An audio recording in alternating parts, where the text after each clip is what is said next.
जी अस्सलाम वालेकुम, क्या हाल है? सब लोग खैरियत से हैं। गंडापुर साहब ने भी आज करके एहतजाज रिकॉर्ड करवा दिया। अब दो बड़ी शख्सियात हैं, एक वज़ीर साहब हैं और एक चीफ मिनिस्टर साहब हैं, जो पूरी कौम को ये बता रहे हैं कि जब भी आपने एहतजाज करना है तो आपने करनी है। ये गंडापुर साहब की क्यों निकली, ये भी हम आपको आज के व्लॉग में पूरी तफसील से बताएंगे। और ऐसा महसूस होता है कि सुप्रीम कोर्ट ऑफ पाकिस्तान के अंदर जो मिलिट्री कोर्ट्स का केस चल रहा है वो गवर्नमेंट हारती हुई नजर आ रही है। और अब अगर गवर्नमेंट हार गई केस तो फिर पाकिस्तान तहरीक इंसाफ को कितना रिलीफ मिलेगा और क्या डायनामिक्स होंगी पूरी सोसाइटी की और रियासत की, ये भी हम आपको आज के व्लॉग में बताएंगे। और इमरान खान साहब के केसेस का जायजा लेने के लिए एक आलमी मुबस्सर आ रहा है पाकिस्तान। ये मुबस्सर किस इदारे के साथ इसका ताल्लुक है और वो आएगा तो उससे पाकिस्तान तहरीक इंसाफ या इमरान खान साहब को क्या फायदा होगा, ये भी आपको इसी व्लॉग में बताएंगे। और पिछले 1.5 साल में आज का दिन पहला दिन था जब इमरान खान साहब सारा दिन अपने मुलाकातियों का इंतजार करते रहे, लेकिन कोई शख्स उनसे मिलने के लिए नहीं आया। ये किसकी कामयाबी है, किसकी खामी है, किसकी गलती है? क्या ये साबित करती है ये गलती कि इमरान खान साहब जो हैं वो अकेले रह गए हैं? ये भी हम आपको आज के व्लॉग में पूरी तफसील से बताएंगे। लेकिन व्लॉग की तरफ जाने से पहले अगर आपने अभी तक चैनल सब्सक्राइब नहीं किया तो इसे सब्सक्राइब कर लीजिएगा और ये जो बेल आइकन है उसको जरूर प्रेस करें ताकि नोटिफिकेशन आपको मिलता रहे। और ये बात याद रखें कि अच्छी बात सदका जारिया होती है, इसे जितना चाहे उसे फैलाना चाहिए। और अगर आपको ये व्लॉग अच्छा लगे या मेरी बातें अच्छी लगें तो आप इसे किसी न किसी के साथ शेयर जरूर कीजिएगा। आज गंडापुर साहब बड़े तवील अरसे बाद किसी फंक्शन में गए और वहां पे उन्होंने स्टूडेंट्स और प्रोफेसरों के साथ बात भी की और वहां पे उन्होंने कहा कि मैं खैबर पख्तूनख्वा के अंदर नर्सिंग और मेडिकल कॉलेज बनाना चाहता हूं और उसके लिए फंड्स भी दूंगा। और साथ उन्होंने कहा कि पेशावर यूनिवर्सिटी जो है उसके लिए मैं इस साल 50 करोड़ रुपए दूंगा और अगर मैं 50 करोड़ रुपए ना दे सका तो फिर आप मेरे खिलाफ इस तरह एहतजाज कीजिएगा जिस तरह उन्होंने कहा था। वो जरा आप सुन लें। इस एक साल में 50 करोड़ रुपए देना मेरा काम है, अगर मैं ना दूं तो हु करके या कुछ भी करके फिर मेरे खिलाफ एहतजाज कर लूंगा, ठीक है। लेकिन अगर मैं वो 50 करोड़ रुपए देता हूं आपको तो फिर अगर वो काम नहीं होता और अगले साल जब मेडिकल के एडमिशन हो या नर्सिंग के एडमिशन हो और बच्चे एडमिशन उनका ना हो तो फिर कहीं मुझे आप पे हु ना करना पड़े, क्योंकि फिर मैं तो हु नहीं करूंगा, मैं तो फिर कलम चलाऊंगा ना फिर, ठीक है जी। तो उसमें जो है हमें आगे बढ़ने के लिए ये खौफ का बुत तोड़ना पड़ेगा। अब देखिए गंडापुर साहब भी इसके अंदर कर रहे हैं और ये जो है ये बेसिकली तो मियां शहबाज शरीफ साहब प्राइम मिनिस्टर साहब ने पूरी कौम को बताया था। उन्होंने बताया था कि मैं जापान गया था, वहां मैं होंडा कंपनी के की फैक्ट्री में गया और वहां जहां से मैं गुजरता था वहां वर्कर्स की आवाज़ें निकाल रहे थे। तो मैंने पहले सुना तो मैंने इग्नोर कर दिया, फिर दूसरी बार सुना तो मैंने इग्नोर कर दिया, फिर तीसरी मरतबा मैंने जो सीईओ था उससे पूछ लिया कि ये क्या इशू है जी, मैं जहां से गुजरता हूं वहां से मुझे की आवाज़ आती है। तो सीईओ साहब ने बताया कि ये हमारे जो मुलाजमीन हैं ये एहतजाज कर रहे हैं। और उसके बाद मियां शहबाज शरीफ साहब का ये कहना था कि कौमें इस तरह होती हैं कि वो काम भी करती रहती हैं और साथ वो अपना एहतजाज भी रिकॉर्ड करती रहती हैं, लेकिन एहतजाज वो डंडे सोटे के साथ नहीं रिकॉर्ड करवाती। वो वफाक के ऊपर हमला नहीं करती, सड़कें नहीं तोड़ती, बसें नहीं तोड़ती, शीशे नहीं तोड़ती और जो निज़ाम ज़िंदगी है उसको ख़राब नहीं होने देती। वो एहतजाज भी करती हैं, अपने मुल्क की हिफाजत भी करती हैं और साथ साथ अपना काम भी जारी रखते हैं। तो उनका मकसद यह था कि आपने अगर एहतजाज करना है तो सिर्फ कर लिया करें। ये जो आप सड़कों के ऊपर निकलते हैं, डंडा सोटा चलाते हैं और शेलिंग होती है उसके ऊपर, उससे बहुत ज्यादा कौम का और उसके साथ साथ आवाम का बहुत खर्च होता है, रियासत उससे बहुत कमजोर होती है। तो उनका कहने का मकसद यह था। तो साथ ही मेरा ख्याल है ये उनका जो स्टाइल है ये इतना पॉपुलर हो गया कि अब लोगों ने कह के एहतजाज करना शुरू कर दिया। बल्कि पिछले दिनों कुछ किसान थे, उन्होंने भी करके एहतजाज किया और मैं एक जगह देख रहा था कि कुछ ट्रक ड्राइवर्स थे, जब उनकी बात नहीं मानी गई तो वो भी सड़क पे खड़े होकर कर रहे थे। तो अब गंडापुर साहब जो है उन तक ये पहुंच चुका है और अब वो भी मेरा ख्याल है इसी के जरिए एहतजाज किया करेंगे। तो मैं एहतियातन मियां शहबाज शरीफ साहब की जो है वो भी आपको सुना देता हूं और साथ साथ गंडापुर साहब की जो है वो भी सुना देता हूं। तो ये एक नया स्टाइल पाकिस्तान के अंदर मुतारफ हो रहा है। मेरा ख्याल है पूरी कौम को इसे कॉपी करना चाहिए। एक दफा जापान गया और वो होंडा फैक्ट्री थी, मैं जब गुजर रहा था तो वहां की आवाज आई तो मैंने कहा ये क्या मामला है। फिर मैंने जो हमारे होस्ट थे मैंने लगा उनसे पूछने, मैं चुप हो गया। फिर मैं आगे गया, फिर जब तीसरी मरतबा हुआ तो मुझसे रहा ना गया। मैंने कहा ये वो डायरेक्टर था, मैंने कहा ये क्या हो रहा है? उसने कहा जी ये वर्कर्स हैं, एहतजाज कर रहे हैं। अंदाजा करें, काम नहीं रुका, प्रोडक्शन जारी है, मगर अपना एहतजाज उन्होंने रिकॉर्ड करवाया ऊ करके। अब यहाँ पे एक बड़ी दिलचस्प सूरत-ए-हाल है कि गंडापुर साहब जो वो बहुत ज़्यादा मसरूफ़ होते हैं और उसके मुकाबले में जो मरियम नवाज साहब हैं जो पंजाब की चीफ मिनिस्टर हैं वो बहुत ज़्यादा वेली होती हैं। अब अगर हम तकाबल करें इन दोनों का तो बड़ी दिलचस्प किस्म की सूरत-ए-हाल हो जाती है कि मरियम नवाज साहबा के जो MPs हैं, MNAs हैं, इवन जो फेडरल मिनिस्टर हैं, वो ये एतराज़ करते हैं कि मरियम नवाज साहबा से जब भी मिलने की कोशिश करते हैं तो वो मुलाकात के लिए वक्त नहीं निकाल पाती। और जब हमने तहकीक की तो पता चला कि वो CM जो पंजाब है वो वाकई मसरूफ होती हैं। वो एक मीटिंग के बाद दूसरी मीटिंग के बाद तीसरी मीटिंग, एक जगह से जाके दूसरी जगह से जाके तीसरी जगह, वो हर वक्त कुछ ना कुछ करती रहती है और उनकी कोशिश है कि सूबे के लिए वो कुछ ना कुछ परफॉर्म कर सके और ऐसा परफॉर्म कर सकें कि जब वो चीफ मिनिस्टर ना हो तो तब भी लोग उन्हें याद रखें। तो वो अपना ज्यादातर वक्त जो है वो अपने सूबे को दे रही हैं, अपने इंस्टीट्यूशंस को दे रही हैं, अपनी आवाम को दे रही हैं और वहां पे कुछ ना कुछ होता हुआ हमें नजर आ रहा है। इवन अगर आप देहातों में जाएं तो वहां सफाई का मयार जो वो पहले से बेहतर हो गया। शहरों के अंदर एक तरतीब सी आ गई है।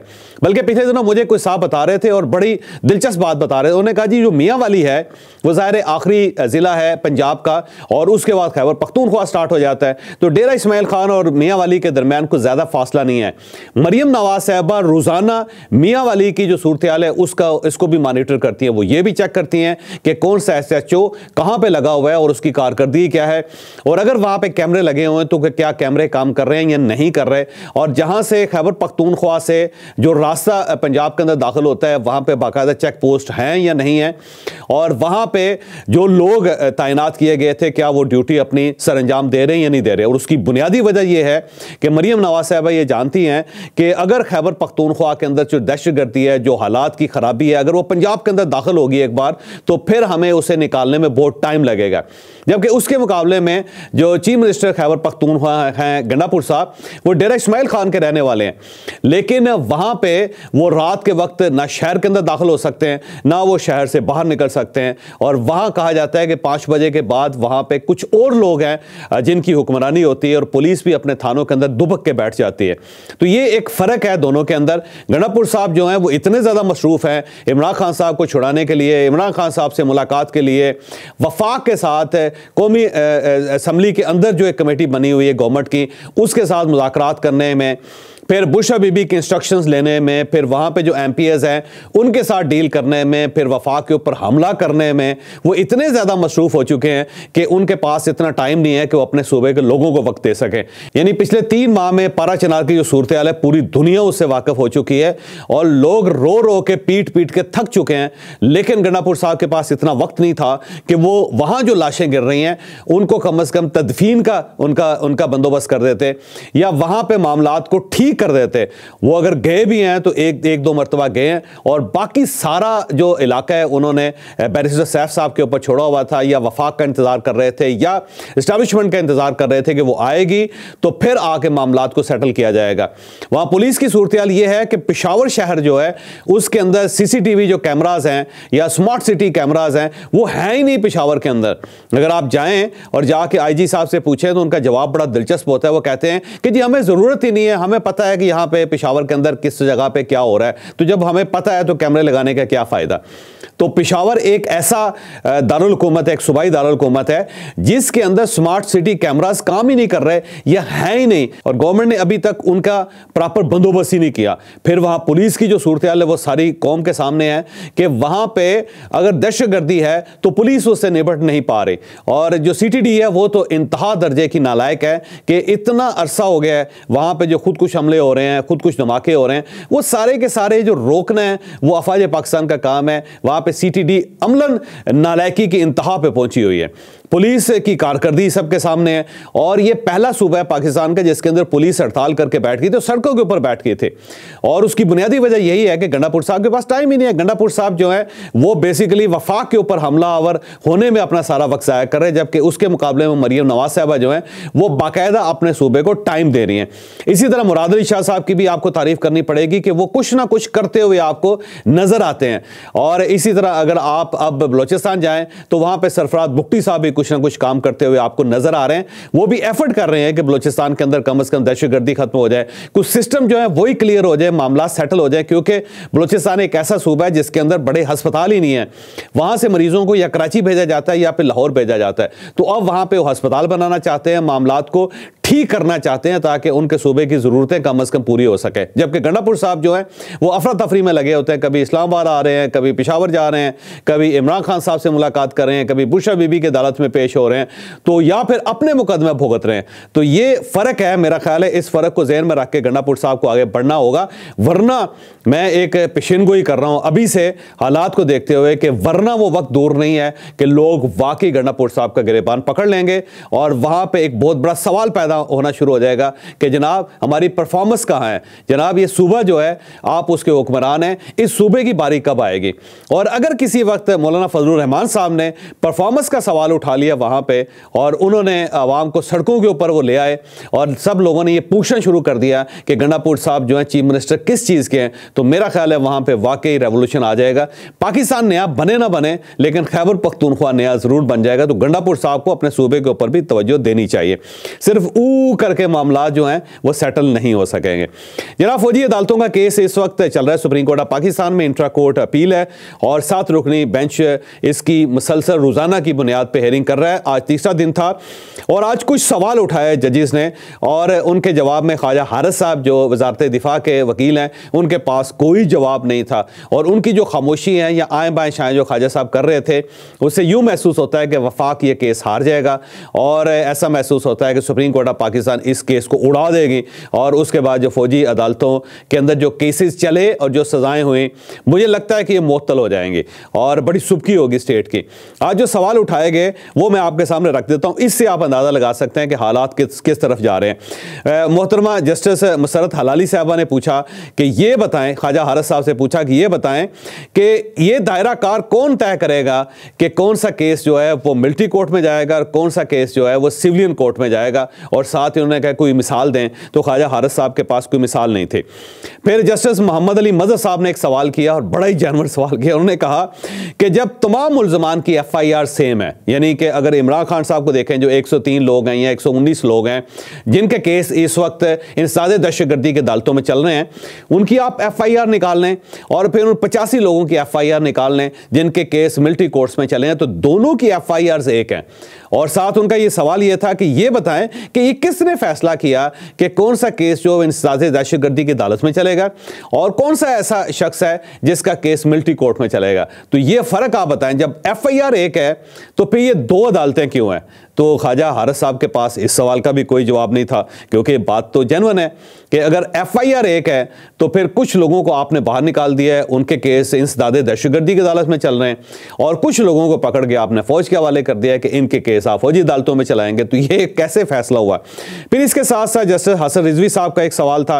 उन्होंने सवाल किया कि देखिए जी, मियां नवाज शरीफ साहब के ऊपर एक इल्जाम लगा था कि उन्होंने त्यारा अगवा किया था और उस त्यारे के अंदर आर्मी चीफ थे यानी जनरल परवेज मुशर्रफ साहब थे, और फिर उसके बाद उन्होंने कहा कि GHQ के ऊपर एक हमला हुआ था, वो भी एक केस बना था। फिर उन्होंने बताया जी कराची में फैसल बेस के ऊपर दहशतगर्दों का हमला हुआ था, और ये सारे केस जो हैं वो आम सिविलियन अदालतों में चले थे, और जबकि 9 मई के जो केसेस हैं वो मिलिट्री कोर्ट्स में चल रहे हैं। तो ये बताएं कि क्या मियां नवाज शरीफ का त्यारा अगवा करना या GHQ के ऊपर दहशतगर्दों का हमला करना या फिर फैसल बेस के ऊपर दहशतगर्दों का हमला करना ये बड़ा वाकया है, या फिर जो 9 मई का इंसिडेंट है वो बड़े वाकयात हैं। और अगर ये बड़े वाकयात हैं, यानी जो तीनों केस उन्होंने सुनाए या बताए, तो इनका केस जो है वो मिलिट्री कोर्ट में क्यों नहीं चला। और अगर आप ये समझते हैं कि ये केस बड़े हैं और 9 मई का जो वाकया है ये केस है वो छोटे हैं, तो फिर ये मिलिट्री कोर्ट में क्यों चल रहे हैं। और साथ ही जज साहब ने यह भी बताया कि जनाब आप बहुत सवालों की एक बहुत बड़ी पोटली यानी बहुत बड़ी टोकरी लेके जा रहे हैं, पकड़ लेके जा रहे हैं, अब इन सवालों के जवाब आप तलाश करें ताकि इस केस को निपटाया जा सके। तो मुझे यूं महसूस होता है कि पिछले 3 दिन की कारकर्दगी या कार्रवाई देखी जाए तो ऐसा महसूस होता है कि गवर्नमेंट ये केस लूज कर रही है और उसकी बुनियादी वजह यह है कि ख्वाजा हारिस साहब का जो तैयारी है वो पूरी नहीं है। और ख्वाजा हारिस साहब के बारे में ये कहा जाता है कि इन्होंने आज तक जो भी बड़ा केस लिया है इन्होंने वो हारा है।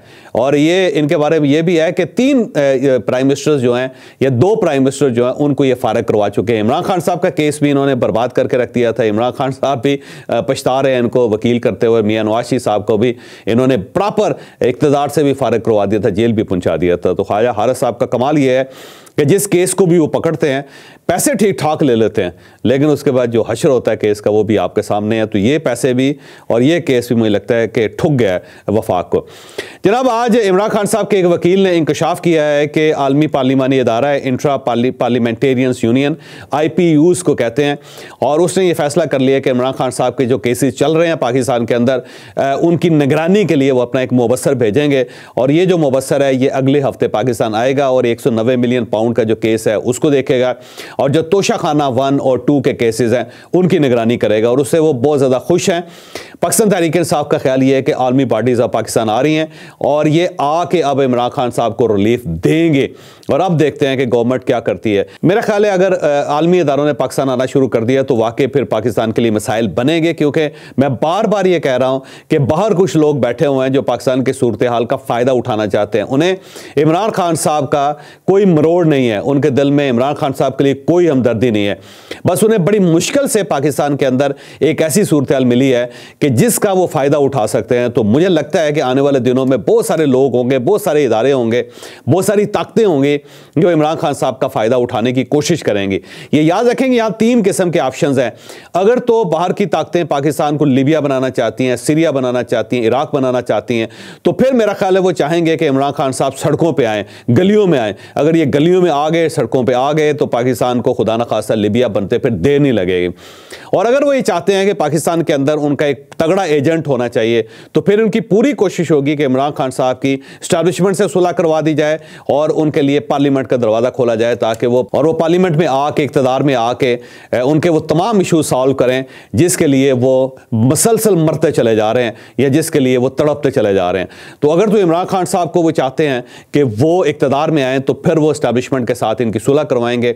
और अगर वो चाहते हैं कि पाकिस्तान लीबिया बन जाए तो फिर इमरान खान साहब को इक़्तिदार में नहीं लाया जाएगा, उन्हें सिर्फ गलियों में रखा जाएगा।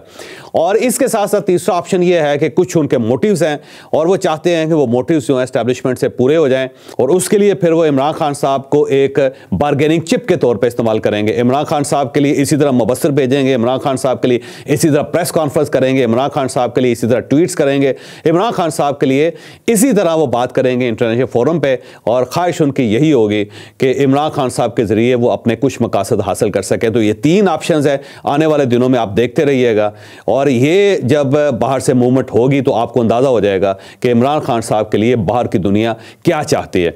आज का आखिरी जो और सबसे बड़ा इशू था कि इमरान खान साहब को 1.5 साल हो गए जेल के अंदर और इमरान खान साहब के 2 दिन होते हैं, मंगल का दिन होता है और जुमेरात का दिन होता है मुलाकात का। और इन 2 दिनों में इनके वकला भी इनसे मिलते हैं, इनकी फैमिली भी इनसे मिलती है। आज जुमेरात थे, आज इमरान खान साहब से मुलाकात का दिन था, क्योंकि इससे पहले जो मुलाकातें हैं वो मुकदमात पे होती है। जब हेयरिंग होती है तो उस वक्त इनकी बहनें भी आ जाती हैं, इनके वकला भी आ जाते हैं और वो अदालत के अंदर बैठ के, और कुछ मीडिया के लोग भी होते हैं, वो अदालत के अंदर बैठ के इमरान खान साहब के साथ बात कर लेते हैं। लेकिन जो एक्चुअल मुलाकातों के दिन है वो 2 दिन है और ये अदालत की तरफ से 2 दिन उन्हें अलाट हुए हैं और जेल के हुकाम मजबूर हैं कि इन दिनों में इमरान खान साहब की वो मुलाकात ज़रूर करवाएंगे। तो आज जुमेरात का दिन था, मुलाकात का दिन था। आज इनके ख़ानदान के लोगों ने आना था, पार्टी के लोगों ने आना था और कुछ ज़ाहिर इनके वकला ने भी आना था, मुलाकात करनी थी।